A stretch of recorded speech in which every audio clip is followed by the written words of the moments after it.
is your thing? Everybody's got a thing. Everybody's got a thing. My thing is singing. Come on, you guys, you gotta have a thing. If it's physics, maths, astrology, basketball, meteorology, everyone's got one. So today, I'm gonna tell you guys about discovering the storm inside you and letting that one thing out. What's inside your handbag? Okay, so it does sound a pretty ridiculous question, but it all relates to that one thing. If you met the one hero of your thing, if you got the chance to meet the lifetime person of your thing, would you be ready? Would you be prepared? Me, ever prepared. In my handbag, I'll have my sunglasses. Okay, so pretty optimistic because I live in Scotland and it doesn't stop raining. My healer, because I'm asthmatic. And my demo, religiously in my handbag, wherever I go. Thankful to that demo. On the 7th of January 2012, my life changed forever. In Hawaii, in fact. My grandfather took us away there for his 80th birthday, so it was a pretty big deal.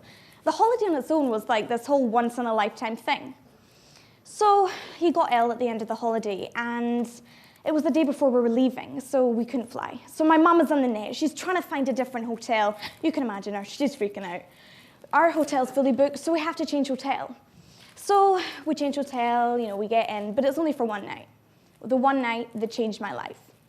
So my dad goes up to the room, and he comes down to dinner, and he's like, guess who I just saw in the lift? I'm all right, here he goes again. So who did you see in the lift? And he's like, Elton John, their baby, and David Furnish, his partner. Oh my goodness. So me, you got it, I became the stalker. I was loitering about the hotel trying to see Elton John. I was up and down the corridor just hoping for that 10-second glimpse of him, or even a hello. But no, it never happened. Not a chance. So the next morning, still having that hope that I might see him, we're at breakfast, and I'm eating my scrambled egg, and I look over my shoulder. And there he was, Elton John's partner, David Furnish. What do? I was, okay, I have to do something. When is a girl from Glasgow, thousands of miles away from home, ever going to be in this circumstance? So you got it. I ran up to reception, I ran as fast as I could, and I asked for a piece of paper.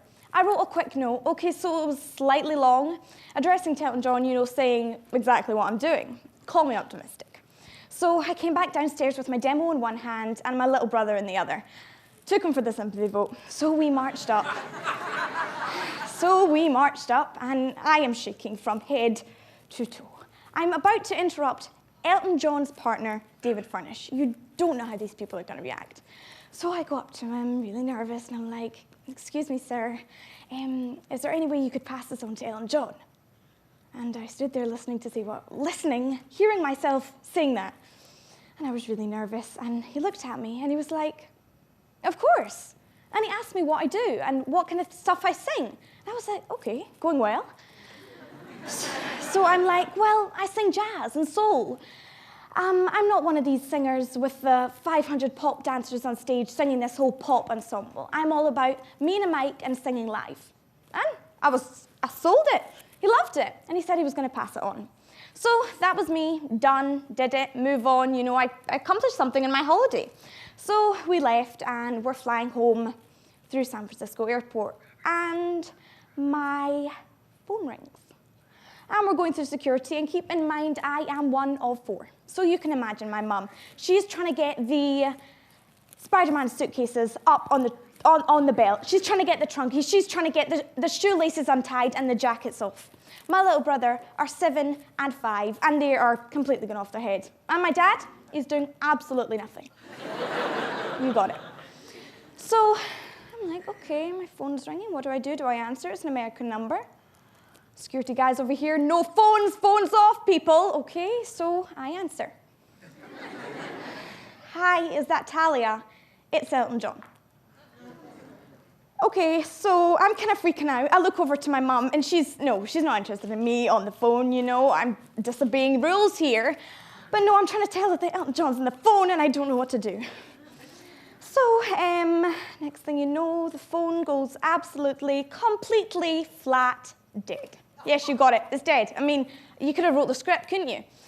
So, I'm kind of, screaming at my sister. Elton John just called me and the phone died. What do I do? So I'm trying to rush through security, phone's in, and Tessie does this, some sort of like swapping the SIMs thing, and I don't even know what it was. So anyway, I've got the phone again, and a different phone, same SIM, and it rings again. My chance wasn't gone. I still have a chance. So okay, I go for it, and I answer, and I'm like, hello? He's like, hello, is that Tallia? Elton here. I'm like, okay, just relax. And he's like, I've listened to your demo, I absolutely loved it. And he's naming my tracks as if he's heard them 100 times. He's calling them by their names and saying what he loved about them. He's saying he loved the arrangements, and he said he played my demo in Honolulu Football Stadium at his sound check of his gig to let his whole band hear, and they said they loved it and couldn't believe I was 13. So, okay, still trying to keep calm, and then he says it, and he asks me if I would like to open his concert in Scotland. Right, okay, when do I turn up? When does it start? Didn't even think anything of it. Done, sold. Next thing you know, he sends the CEO of his company up to Scotland to see us. So, what have I just put myself up for? So I, end the phone call, and I running to our plane, and we've got the Hartmans and the Tannoy, get your plane because the gates are closing, you name it. So I get onto the plane, and there's my grandfather and my granny, and they're like, where have you been? And I'm like, Elton John just called me on my mobile, and he wants me to open his concert in Scotland. Yes, and I've just spoken to the Queen, he replied. Sit down and buckle up. So, for those next 12-hour flight to the UK, I listened to every single Elton John song I had on my iPod. I had Benny and the Jets on repeat, contemplating what had just happened. Okay, so for those next 6 months, I did nothing but rehearse for June. Because, this was it. I've done it, I've got myself this gig, and I'm just going to have to nail it somehow. So, all these people, my name was coming up in the press and these newspapers, and I just didn't really know how to react to it, because no one could believe that this 13-year-old girl was going to be performing in front of 17,000 people. To be honest, I couldn't believe it. I just didn't know what to do. I mean, okay, fine, it's coming. So the day came, and I stepped out into that football stadium, looking at the football stadium for the first time ever. And I'm looking at these 17,000 seats going, okay, we can work with it. And I go up stage for the sound check, and it went great. I was completely relaxed, and you know what? I got to the stage, right, I've given up 6 months, I'm ready, bring it on. And it was just incredible. And, I was in a great mood. And the performance came, and it was just incredible. I stood on that stage, and hearing my voice echo across the stadium, I could get used to this. Seeing myself on the big screen afterwards, it was just incredible. That's what I love to do, is just sing live. And I guess that's just a dream of mine, to, sing in front of thousands of people, daily, one way or another. So then I got to go backstage and meet the man himself.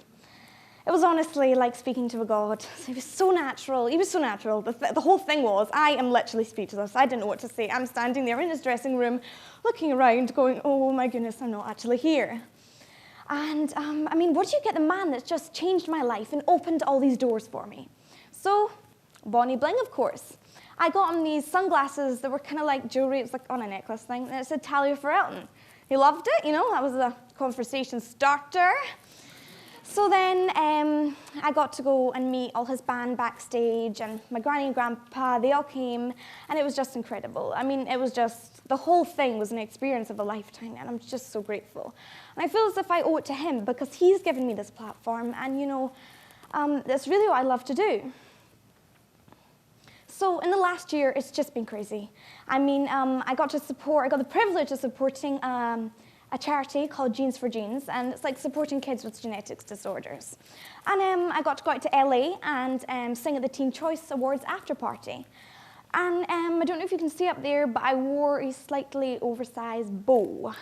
So this story, what kind of happened was I called my friend and we're going out to LA, and I don't have a team of hairdressers and makeup artists. So I was like, look, is there any way you can make me something for my hair to put on, so that I don't need to have some big ensemble? So she's like, all right, okay, I can work with that. I'll make you like a wee bow, miniature. That's fine. So the day before, I go to her and I come to pick up, and there she is with a 1 meter long bow. I kind of look at her and I'm like, okay. And she's like, yeah, you just put it on your head. It's only this big. Okay, so I'm like, okay. Just relax. So yes, it did have its own suitcase. But I guess, there's no such thing as bad press. So I got on the pages of Us Weekly, and they did class me as the long-lost child of Tim Burton and Helena Bonham Carter. Okay, but I'm not complaining. There is no such thing as bad press, and everybody wanted to know the person that they needed to know about with the big bow. So, fine by me. If this means, one way or another, they're gonna listen to my music, have an opinion on it, that's great, fine. So that was kind of that, went home, back to reality, etc. And then I got a call from Huffington Post Teen asking if I could be a blogger for them. Okay, call me a nerd, but I love writing. It's always been a big part of me, and I love, it's a way of expressing yourself. So, I head down to London Fashion Week, I write all these fashion stories, and, it was just crazy. I sat next to this guy called Tyson Beckford, and turns out my mom's kind of obsessed with him, and she kind of shot me because, I wasn't interacting enough. I don't know. Anyway, he was fab. So, the whole point of this was, the demo shaped my destiny. Without that, none of this would have happened. I wouldn't even be standing here. So my whole message today is discover the storm inside you, and be ready, be prepared, no matter what you do. If you're into meteorology or physics, math, soccer, be ready, be prepared for that one moment. Seize it, take it. So I want you guys to go out there and be prepared and discover the storm inside you. Be ambitious, be grateful. And hashtag on Twitter, discover your storm. Thank you.